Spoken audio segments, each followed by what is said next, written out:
Moje, Jodedach! Herzlich willkommen auf meinem kleinen, bescheidenen Kanal. Ich bin der Leo. Schön, dass ihr eingeschaltet habt. Liebe Freunde, wir dürfen uns freuen und wir haben mit unserem Tipp so dermaßen ins Schwarze getroffen. Ihr habt getippt, dass wir einen Sieg holen und meine Einschätzung war, dass es gerade mal ein 1-0 sein wird.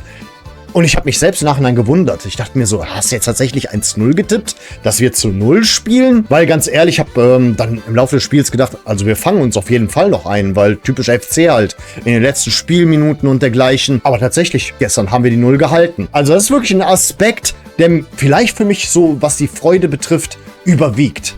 Wir sind tatsächlich mal in der Lage, ein Spiel über die Zeit zu bringen. Also richtig schön an der Stelle. Dann lass uns doch ein bisschen über das gestrige Spiel sprechen. Wie gesagt, ich komme gerade von der Arbeit und ich konnte nicht anschließend noch was aufnehmen. Halt früh raus, gerade erst zurück. Wir haben jetzt wie viel Uhr? Ja, fast 15 Uhr.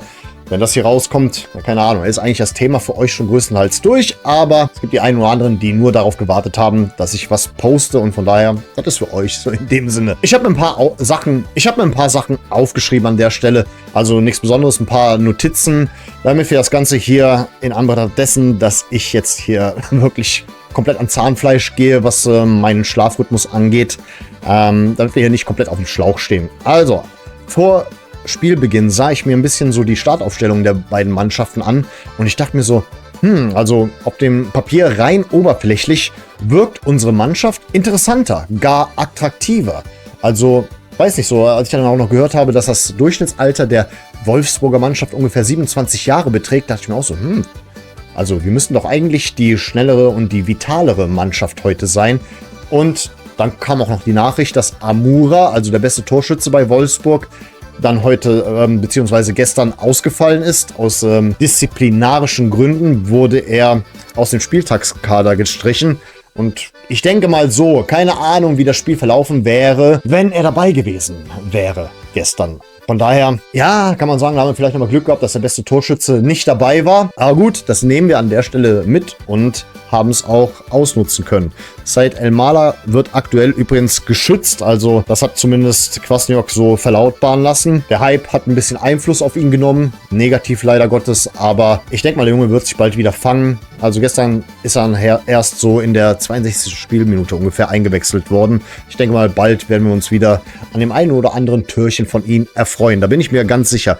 Cenk Özkacar durfte für Raf Vandenberg ran. Da dachte ich mir auch so, okay, Özkacar war jetzt nicht so immer der stabilste, aber gucken wir mal, was dabei rauskommt. Und Erik Martel war auch wieder dabei und hat auch irgendwie für Stabilität gesorgt mit seiner Präsenz. Was mich sehr geärgert hat, schon wieder mussten wir in der ersten Halbzeit auf unsere Kurve spielen. Das ist, keine Ahnung. Ich weiß nicht, was die Gegner sich davon jedes Mal erhoffen. Das zeigt auch, wie unbeliebt wir als Verein sind. Das ist halt auch so ein bisschen Absicht. Die wollen alle vor unserer Kurve jubeln und den hier machen. Das ist so die Absicht dahinter. So von wegen psychologischer Effekt und dergleichen. Aber es zeigt auch, was für schwache Fans sie haben, dass sie nicht unbedingt in der zweiten Halbzeit auf ihre eigene Kurve spielen möchten. Muss ich mal an der Stelle wirklich mal laut und deutlich sagen. Also ich finde das erbärmlich. Keine Ahnung, ich finde, da gibt es irgendwie so einen kleinen Ehrenkodex. Also, finde ich läppsch. Ganz ehrlich, sowas ist läppsch und total unnötig, weil das bringt nicht immer was. Hat zwar in der Münge öfters mal was gebracht, aber ich sag mal so, wir kennen unseren eigenen Acker. Und das war gestern mal wieder ein totaler Acker. Ein Gedanke, der mir nicht durch den Kopf gegangen ist, wäre oder war, es wäre vielleicht nicht schlecht, mal ab und zu die Stadt Köln, die ja der Besitzer ist, zu fragen, ob wir nicht vielleicht einen Tag vor dem Spiel im Stadion trainieren könnten. Um uns langsam mal auf diesen Acker einzustellen. Weil man hat wirklich gestern gemerkt, manche Spielzüge waren gar nicht umsetzbar wegen des Zustands des Rasens. Aber wir wollen ja nicht so tun, als ob das der einzige Grund ist, wieso es in letzter Zeit so schlecht bei uns lief. Ich habe mir natürlich die ein oder anderen Aktionen hier aufgeschrieben. Da gab es ein paar Aktionen von Ragnar Ache, die nicht zu Erfolg geführt haben.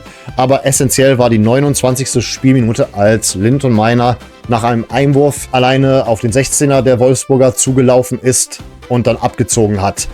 Und der Ball wurde zwar abgefälscht, aber wichtig war, dass er im Tor gelandet ist. Ja, man kann natürlich sagen, wäre nicht abgefälscht gewesen, wäre nicht im Tor gelandet. Ja, das stimmt, aber das muss man auch mal ausnutzen. War schon überrascht, dass Linton Meiner mal wieder getroffen hat. Das ist zwar jetzt noch nicht so lange her, aber ich wäre jetzt echt überrascht, wenn er sich wirklich immer mehr und mehr zurück in die Stammelf spielt. Wir hatten wirklich alle geglaubt, das war's. Aber das war's anscheinend dann doch nicht. Der Junge hat immer noch Bock auf den FC. Ich bin zwar kein Fan von dem Wappenküsser, den er gebracht hat, weil ich mir nicht sicher bin, wie er das meint als Berliner Junge. Aber gut, vielleicht hat er sich nach so vielen Jahren angefangen mit dem FC zu identifizieren und mit der Stadt Köln. Das hat wahrscheinlich eher was damit zu tun. Ja, die Wolfsburger waren ziemlich schwach in der ersten Halbzeit. Also kaum eine Offensivaktion ist ihnen gelungen. Und ja, sehr schwach auf der Brust. Wir haben ein ordentliches Spiel in Halbzeit 1 abgeliefert. Und mit diesem 1:0 ging es dann in die Pause. Und um das Ganze abzukürzen, die Wolfsburger wurden etwas stärker in Halbzeit 2. Sie kamen immer mehr nach vorne, aber tatsächlich unsere Kölner Mauer in Form von Marvin Schwäbe größtenteils wusste dies zu verhindern. Also Schwäbe hat diesmal deutlich besser gespielt als das letzte Mal. Wenn man es dann mal kritisiert, dann ist es ja auch meistens angebracht, aber gestern war das so quasi der Held des Tages, zusammen mit Linton-Meiner. Also kann man sich darüber streiten, wer von beiden der Held des Tages war, aber Schwäbe hat wirklich gestern ordentlich gespielt und den Kasten sauber gehalten. Ja, wie viel Euro ins Phrasenschwein? Sind das 2 Euro? Aber trotzdem, ich war noch am Zittern. In der 80. Spielminute dachte ich echt so, okay, da könnten wir uns jetzt noch einen fangen. Ich habe jetzt nicht unbedingt damit gerechnet, dass wir noch erhöhen. Das ist auch wirklich nicht der Fall gewesen, aber tatsächlich, wir haben das Spiel über die Zeit gerettet. Und tatsächlich sind wir immer noch in der Lage, das zu schaffen. Und daran darf man anknüpfen in nächster Zeit. Ich fand es natürlich schade, den einen oder anderen FC-Fan bereits in der 82. Spielminute zu sehen, wie er nach Hause geht. Ey, ganz ehrlich, ich konnte ja gestern nicht, weil ich halt früh raus musste am heutigen Samstag. Das wäre gestern ein bisschen zu spät gewesen, da noch irgendwie den Weg aus Müngersdorf nach Haus zu finden. Und dann denke ich mir, wenn du dann schon wirklich in den spielentscheidenden Minuten dann dich entscheidest, bereits zu deiner Bahn zu gehen, weil du keine Ahnung morgen was vorhast, ja, geh gar nicht. Mach's konsequent wie ich. Das ist so meine Einstellung dazu. Dann gib die Karte doch frei für das eine Spiel. Für Fans, die wirklich bis zuletzt dabei bleiben. Aber wie Taubi sagen würde, das sind ja größtenteils diese Bratwurst-Fans. Jetzt dürft ihr gerne selber interpretieren, was das sein soll. Also, wir werden jetzt zweimal hintereinander gegen sogenannte Kommerzvereine spielen. Den einen haben wir jetzt abgehakt, sogar mit einem Sieg.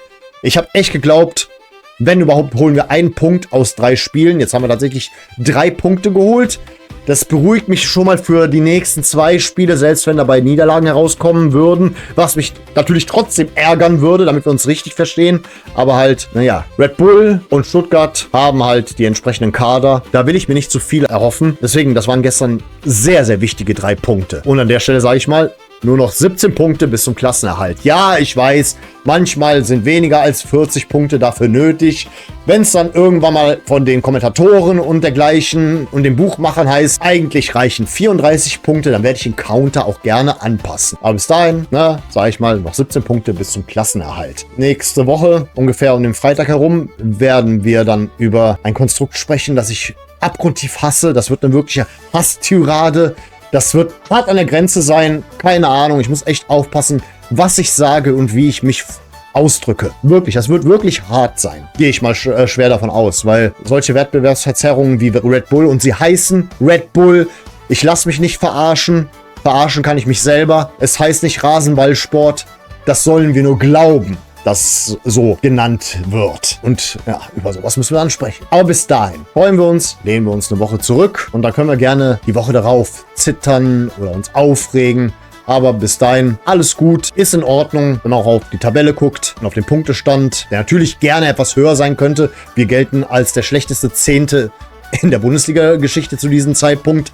Habe ich mal letztens irgendwo aufgeschnappt. Aber gut, wir interessieren denn Statistiken, wenn wir auf der Tabelle genau dastehen, wo wir stehen sollten. Aber ich sage ganz ehrlich, wir sollten auch ein bisschen mehr Punkte haben. Aber ansonsten alles gut für diese Woche. Und in diesem Sinne entlasse ich euch für heute. Und ich bedanke mich recht herzlich für eure Aufmerksamkeit. Vielen Dank fürs Zusehen. Und ich sage mal an der Stelle auf Wiedersehen. Denn wir wollen uns doch wiedersehen.